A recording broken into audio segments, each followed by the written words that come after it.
গত কয়েক মাস ধরেই বাজারে সয়াবিন তেলের সরবরাহ কম। রোজার শুরুতে সংকট আরো তীব্র হয়েছে। এই বিষয়ে বিস্তারিত জানাতে বরিশাল থেকে যুক্ত হচ্ছেন সহকর্মী সাইফুর রহমান মিরন। মিরন, বরিশালে তেলের বাজারে সরবরাহ কেমন দেখছেন আর কি বলছেন ক্রেতা বিক্রেতারা?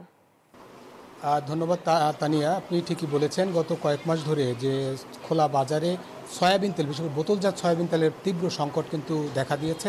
আজকে আমরা বাজারগুলো ঘুরিয়ে আমরা যেমনটা দেখেছি, সেখানেও কিন্তু সয়াবিন তেলের সংকট আমরা দেখেছি এবং ক্রেতা বিক্রেতাদের নানান বক্তব্য আমরা শুনেছি যে সয়াবিন তেল অর্থাৎ বোতলজাত সয়াবিন তেল কিনতে হলে তাদের সঙ্গে অন্য অন্য পণ্য কিনতে হচ্ছে বাধ্যতামূলক, এমনটাই বলেছেন খুচরা বিক্রেতারা। তো আমরা আছি আজকে এখানে যে হাওলাদার এন্টারপ্রাইজ ডিস্ট্রিবিউটর পয়েন্টে আছি। তো সেখানে যে তারা এই যে অভিযোগ, খুচরা বাজারের যে অভিযোগ, সেটা অস্বীকার করেছেন।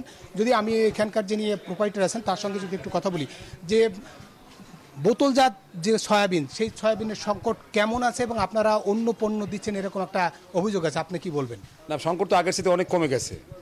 সংকট আগের সাথে অনেক কমে গেছে। এখন আগের সাথে মাল অ্যাভেলেবেল হইতে আছে। ইনশাল্লাহ আগামী পরশুদিন থেকে মাল অ্যাভেলেবেল আমরা পাবো। আমি এইমাত্র কথা বলছি। আর আমরা আর কি ওই যে অন্য পণ্যগুলো দিচ্ছেন না, মানে বোতলজাত পণ্যের অন্য কোনো? না, আমাদের তো আটা ময়দা চিনি এগুলো কিছু নেই, চাপাতিও নেই। আমাদের আছে চিনি গুঁড়া চাল, খুব ভালো চলে, খুব রানিং প্রোডাক্ট আমাদের। চিনি গুঁড়া চাল, ওইটার সঙ্গে চিনি গুঁড়া চাল, সরিষা তেল এতটা চাইয়েই নিয়ে যায়। চিনি গুঁড়া চাল তো আমাদের এখন হটকেক, খুব ভালো চলে এবং খুব ভালো অবস্থা আছে আমাদের এখন। হ্যাঁ, গোডাউনে আসার আগে মাল শেষ। যেমনটা বলছেন যে এখানে গোডাউনে তাদের যে বোতলজাত যে তেল, সয়াবিন তেল, সেটার সংকট আছে আপাতত, তবে এই সংকটটা থাকবে না।